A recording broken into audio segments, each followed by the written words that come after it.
Pas d'inquiétude majeure malgré la situation qui a de quoi inquiéter, hein, absolument. Mais cela dit, on est, comme vous l'avez dit, sur une zone d'équilibre entre guillemets.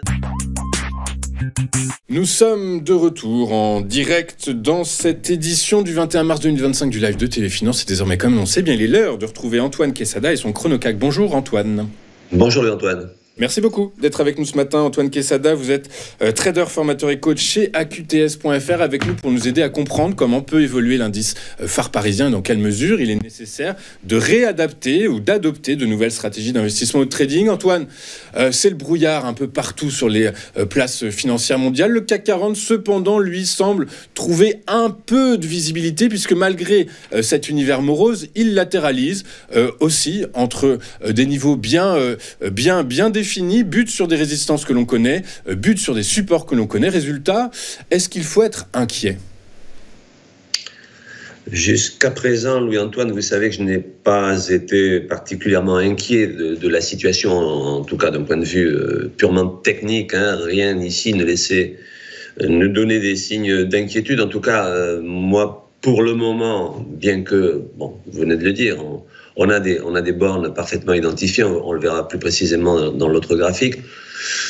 Pas d'inquiétude majeure malgré la situation qui a de quoi inquiéter, hein, absolument. Mais cela dit, on est, comme vous l'avez dit, sur une zone d'équilibre entre guillemets, hein, dans un range parfaitement identifié et on n'en est pas sorti. Donc il ne faut pas chercher à deviner. Hein. Quand on est dans un range d'incertitude, par définition, ça n'est que la sortie du range qui permet de prendre une orientation avec une meilleure probabilité de succès. Parce que l'objectif, c'est de ne pas faire de bêtises dans une situation pareille, et c'est d'attendre tout simplement que la situation se décante. Alors évidemment, d'un point de vue fondamental, on n'a pas des nouvelles très très joyeuses pour le moment. Mais bon, d'un point de vue graphique, encore une fois, et c'est ma lecture à moi, d'un point de vue graphique, pour le moment, rien d'inquiétant. Bon, cela dit, il ne faudrait pas que la latéralisation, comme vous dites, s'éternise. Donc, sur le graphique ici en hebdo, bon, on voit bien qu'on a tapé, comme je l'ai dit à X reprises,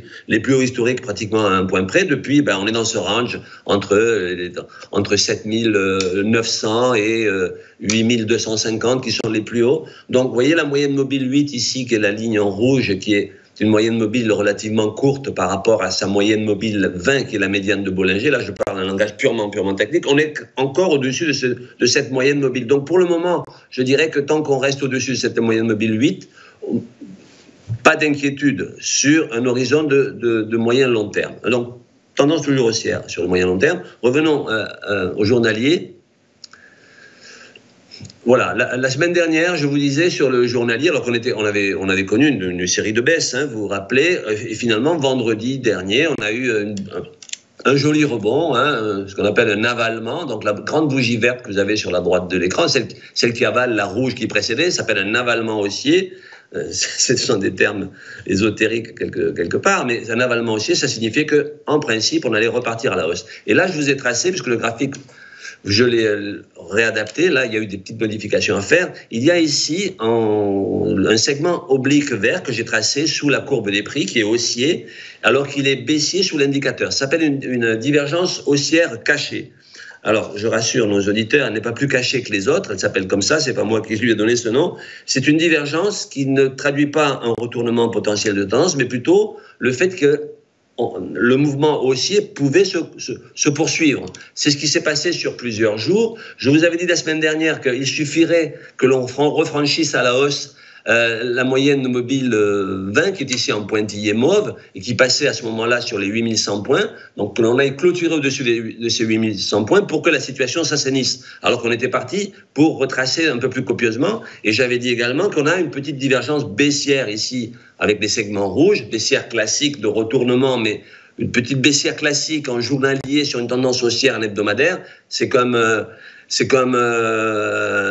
orage au printemps, hein, ça n'annonce pas l'hiver, hein, c'est juste que effectivement ça gâche un petit peu la fête sur quelques jours, mais c'est tout. Donc là on est reparti à la hausse, et encore une fois d'un point de vue technique, on est venu là je l'ai tracé également, vous avez une oblique baissière en noir sur le graphique, donc sur la partie droite de l'écran, qui est une résistance tout simplement. On a tapé sur un troisième point, c'est-à-dire la bougie d'avant-hier est allée se cogner sur ce segment baissier, qui est une résistance, donc ici, et c'est sur les 8181 points. Et la journée d'hier, effectivement, la bougie rouge d'hier n'est pas très jolie, hein, il faut le dire, c'est-à-dire que cette résistance, elle est parfaitement identifiée. Et là, je ne parle pas du canal au sens plus large. Cette résistance, elle a fait le job. Et peut-être, il semblerait qu'aujourd'hui, il est assez probable qu'on poursuive peut-être un petit peu la baisse. Mais encore une fois, rien d'inquiétant, rien de nouveau par rapport à la semaine dernière, ni par rapport à la semaine d'avant. Si ce n'est qu'effectivement, j'invitais un petit peu à la prudence, parce que quand on est sur des plus hauts historiques, alors qu'on a fait un grand mouvement assez long à la hausse, il est normal qu'il y ait une correction. Alors, est-ce que cette correction va s'arrêter ou pas? Moi, je considère que... Alors, maintenant, j'ai un nouveau seuil d'inversion de tendance de court terme. Hein, vous vous rappelez, j'avais évoqué, je me semble, les 7804 points. Là, la ligne en pointillé vert horizontale que vous avez ici, qui passe sur les 7916 points, qui est l'endroit spécifique de la semaine dernière sur laquelle on a rebondi pour repartir un petit peu à la hausse, je dirais que c'est le niveau majeur à surveiller pour un retournement éventuel de tendance de court terme, c'est-à-dire les 7916 points en clôture.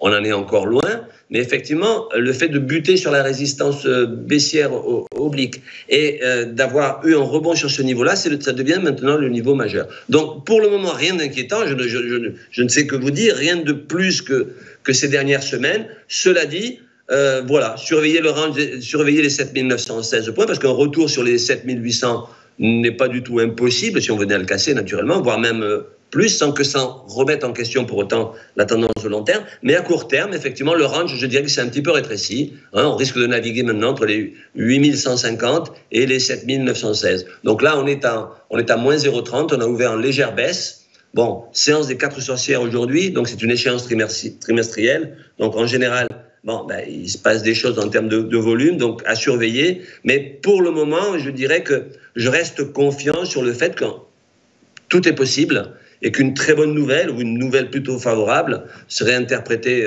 très joyeusement par le marché, qui ne demande qu'à repartir à la hausse, même si on est sur des plus hauts historiques. Les tendances, en fait, il faut les suivre. Hein. Il faut les suivre, les tendances. Tant qu'elles ne sont pas inversées, les tendances, il faut les accompagner. Il ne faut surtout pas spéculer à contre-courant d'une tendance tant qu'elle ne donne pas des signes réels de retournement. Oui, très clair, effectivement. Et malgré le fait que le différentiel de valorisation se réduise entre les actions américaines et européennes, le CAC 40 profite des flux qui quittent Wall Street, les financiers qui ne sont pas trop enclins à être trop exposés à l'économie américaine. C'est donc peut-être pour ça que le CAC 40 se maintient dans des niveaux plutôt honorables, malgré une situation donc plutôt morose. Merci beaucoup, Antoine, d'avoir été avec nous ce matin. Antoine Quesada, vous êtes trader, formateur et coach chez AQTS.fr, et avec nous tous les vendredis pour nous aider à affiner nos stratégies d'investissement et de trading sur un CAC 40 qui garde la tête haute. On marque une courte page de publicité. On se retrouve juste après avec la rubrique d'Eric Galliaga, tout de suite sur TV Finance.